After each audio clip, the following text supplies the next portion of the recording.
નમસ્કાર મિત્રો, ફરીથી તમારું સ્વાગત છે અમારી યુટ્યુબ ચેનલ પર। આજની કહાની છે વૃદ્ધાવસ્થા કેટલી કઠિન હોય છે। જેમ મૃત્યુ પણ અનિવાર્ય છે, એમ વૃદ્ધાવસ્થા પણ એટલી જ સાચી છે। દરેક વ્યક્તિ અથવા વસ્તુ જે જન્મે છે તે વિનાશ પહેલાં વૃદ્ધ બને જ છે, અને આજની આ વાર્તા એક સત્ય ઘટના પર આધારિત છે।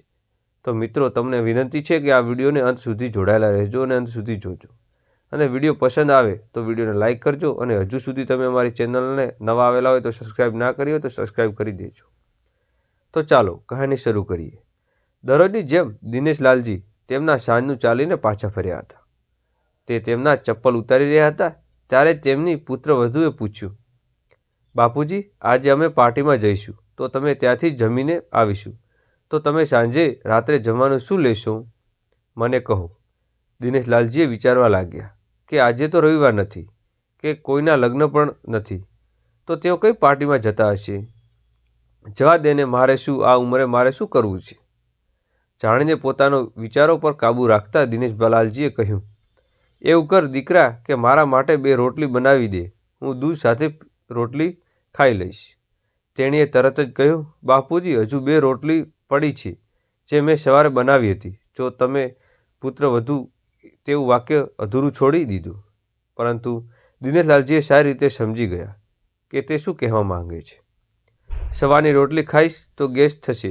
સવારે પણ બહુએ મસાલાવાળી શાકની વાનગી બનાવી હતી, જેના કારણે તેમને હજુ પણ ખોટા અડકાર આવતા હતા। આ ઉંમરે પેટમાંનું ધ્યાન રાખવું અને બગડેલા બાળકની સાંભળ કરતાં વધુ મુશ્કેલ કામ હોય છે। બાપુજીએ પુત્રવધૂને કહ્યું, ના દીકરા, આ ઉંમરે હું સવારની રોટલી ના ખાઈ શકું।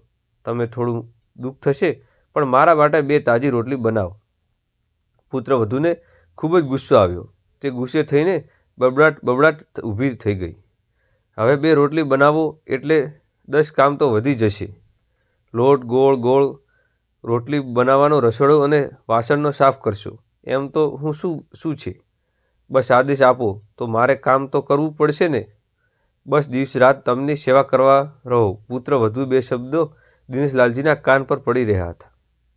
હે ભગવાન, માત્ર 2 રોટલી બનાવવા માટે આટલી તકલીફ? મેં કોઈ 5 વાનગીઓ તો માંગી નથી। તેને ખૂબ જ ગુસ્સો આવ્યો, પણ ગુસ્સે ત્યાંથી જ વ્યક્ત થાય છે જ્યાં સંભળાય માટે કોઈ હોય।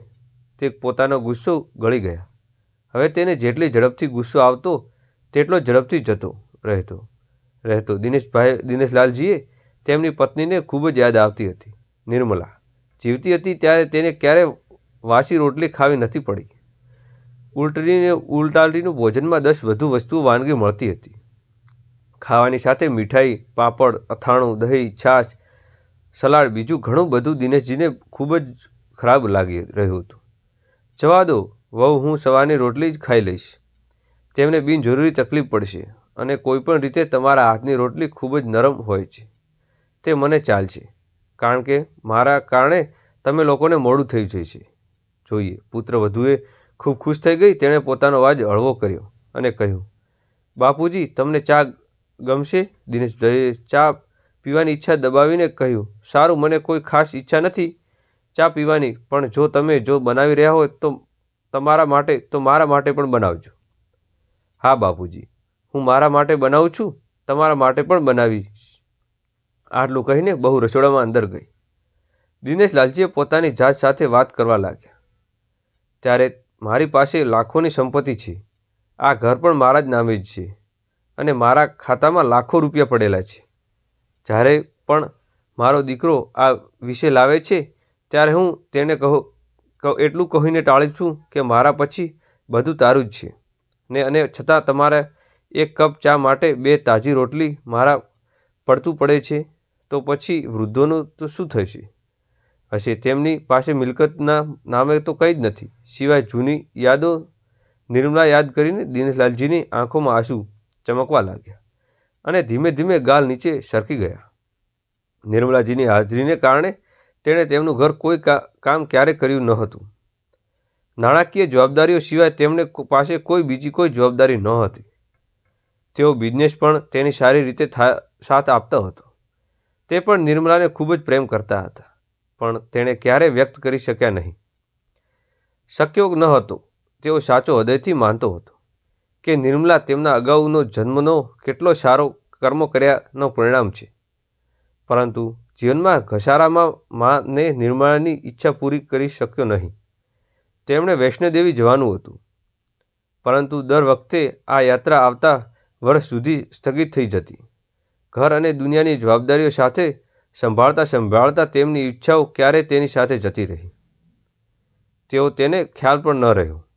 દિનેશલાલજીએ જોયું કે તેમના પૌત્ર અને પૌત્રીઓ શાળાઓને આવી ગયા હતા. બંનેને પોતપોતાના બેગ સોફા પર નાખી અને દાદા તરફ દોડી અને તેમને ગળે લગાડીને કહ્યું, ચાલો દાદા, ચાલો રમવા જઈએ. આ નિસ્વાર્થ પ્રેમની કેટલીક ક્ષણો હતી, જેમાં દિનેશલાલજીએ પણ બાળકો સાથે બાળકો બની ગયા હતા અને તેમના બધા જ દુઃખોની યાદો ભૂલી ગયા હતા. તે ગઈ બોલે તે પહેલાં પુત્ર વધુએ કહ્યું, છોડો દાદાજીને, આપણે પાર્ટીમાં જવાનું છે. જલ્દી આવીને તૈયાર થઈ જાઓ. પપ્પા પણ જલ્દી આવી જશે. બંને બાળકોએ દાદાજીને છોડવાને અને તેની માતા તરફ દોડ્યા. તેમની પૌત્રી 7 વર્ષની હતી અને પુત્ર 5 વર્ષનો હતો. દિનેશલાલજીએ પોતાના વિચારોમાં ડૂબેલા બાળકની તરફ ગયા. ધીમે ઠંડી હવાને બાળકની માં તેમનું સ્વાગત કર્યું. પુત્ર વધુએ તેમના માટે ચા તૈયાર કરી અને લાવી. બાળકની માં પોતાની ખુરશી પર બેસીને દિનેશલાલજી ચા પીતા હતા. તેઓ જે પી રહ્યા હતા તે ચાના નામે માત્ર ઓછી ખાંડવાળું ગરમ પાણી હતું. તે એકલીને ન હતું. આદુ દિનેશજીના મનમાં વિચારવા લાગ્યા કે પુત્ર વધુના ગયા પછી આજે હું એકલી આદુ અને થોડી વધુ ખાંડ નાખીને પોતાના માટે ચા બનાવીશ અને તેની સાથે રોટલી ખાઈશ. આટલી યાદ આવતા જ તેનું મોં ફરી ખોટું થઈ ગયું. ચા પીતા ગયા પછી તે ખાલી કપ રાખવા રસોડામાં ગયા અને જોયું તો પુત્ર વધુએ અને બાળકોના કપ ધોયેલા પડ્યા હતા. તેમણે પણ પોતાના કપ ધોઈ નાખ્યો અને ડાયરી લઈને બાલ્કનીને આવ્યા. બાલ્કનીમાં બેઠા હતા ત્યારે તેની નજર સૂકેલા તુલસીના છોડ પર પડી. તે પાણીનું વાસણ લાવ્યા અને તેમાં રેડ્યું.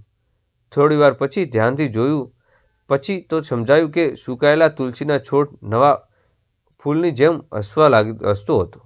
આજે મને યાદ આવ્યું કે નિર્મળાને રોજ સવારે તુલસીને જળ અને સાંજે દીવો પ્રગટાવતી હશે, તો સાંજના સમયે ભગવાનના મંદિરે ન તો તુલસીનો દીવો પ્રગટાવવામાં આવે છે.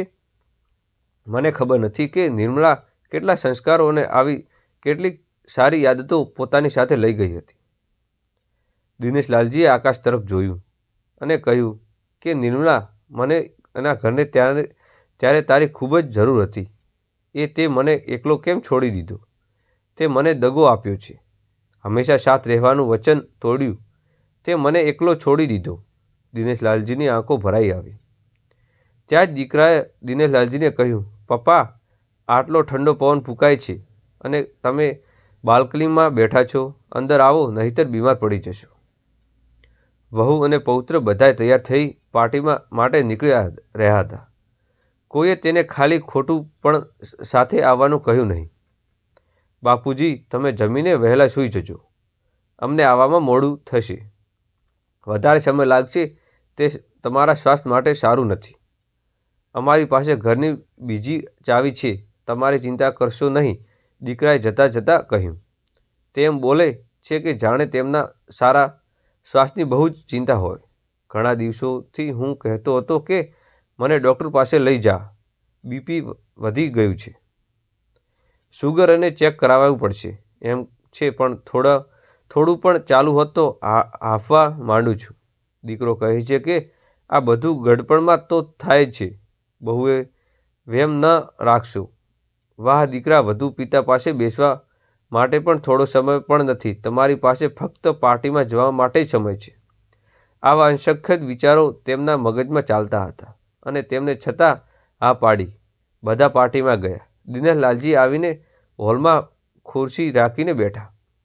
તેમણે હજુ સુધી ખાવાની ઈચ્છા ન હતી, તેથી તેમણે ટીવી ચાલુ કર્યું. આજે વેલેન્ટાઇન ડે હતો અને પ્રેમનો દિવસ, એટલા માટે એવો ટીવી ઉપર તેના વિશે બતાવી રહ્યા હતા.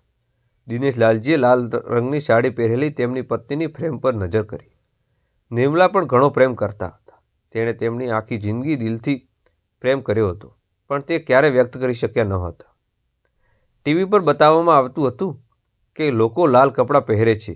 તે હાથમાં લાલ ફૂલો ગુચ્છર સાથે શુભેચ્છાઓ કાર્ડ ખરીદી રહ્યા હતા. ખબર નહીં કે દિનેશલાલજીના મનમાં શું આવ્યું. તેમણે તેમના પૈસાનું પાકીટ લીધું અને ચાલી નીકળ્યા. નિર્મળાની યાદોમાં ચાલતા ચાલતા તેઓ એક આઈસ્ક્રીમ પાર્લર પાસે પહોંચ્યા. તેમના શ્વાસ ચડી ગયો હતો. તેમના શ્વાસની ઝડપ વધી રહી હતી. જ્યારે તે આવીને આઈસ્ક્રીમ પાર્લર પાસે ખુરશી પર બેઠા, ત્યારે એક નાનકડી છોકરી આવી જે ફુગ્ગા વેચતી હતી. છોકરીએ કહ્યું, દાદા, તમે ફુગ્ગા લેશો? આ થોડીક બાકી છે, વેચાઈ જશે માટે હું જલ્દી ઘરે જઈ શકીશ. દિનેશલાલજીએ જોયું તો 10-12 રંગબેરંગી ફુગ્ગા હતા. તેને યાદ આવ્યું કે નિર્મળાને પણ ફુગ્ગા બહુ જ પસંદ હતા. પણ હવે મારે ફુગ્ગાની શું કરશું? તેણે છોકરીને આંખોમાં સત્ય અને આશા જોઈ. તેમણે ₹200 આપ્યા અને બધા જ ફુગ્ગા ખરીદી લીધા. તેણે ફરીથી નિર્મળાની યાદ કર્યા વગર કે ઘરની બહાર નીકળતી વખતે તે હંમેશા કેટલાક વધારાના પૈસા લઈ જતી હતી અને કોઈને જરૂરિયાતમંદ વ્યક્તિને મદદ કરતી હતી.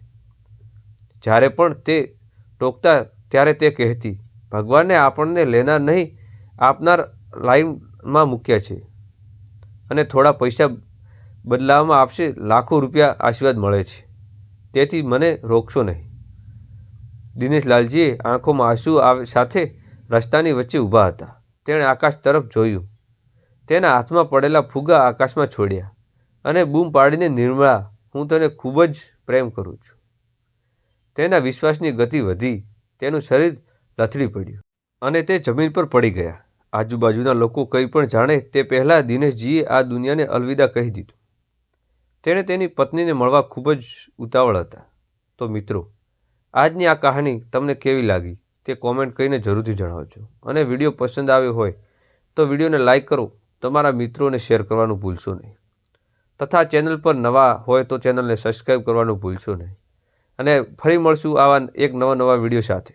ત્યાં સુધી જય શ્રી કૃષ્ણ, જય શ્રી રામ. મિત્રો, હજુ સુધી તમે કોમેન્ટ બોક્સમાં જય શ્રી રામ લખ્યું ના હોય તો લખી દેજો અને અમારી ચેનલને સબસ્ક્રાઈબ કરવાનું ભૂલશો નહીં. જય શ્રી રામ, જય શ્રી રામ. ફરી મળશું નવા વિડીયો સાથે. જય શ્રી રામ.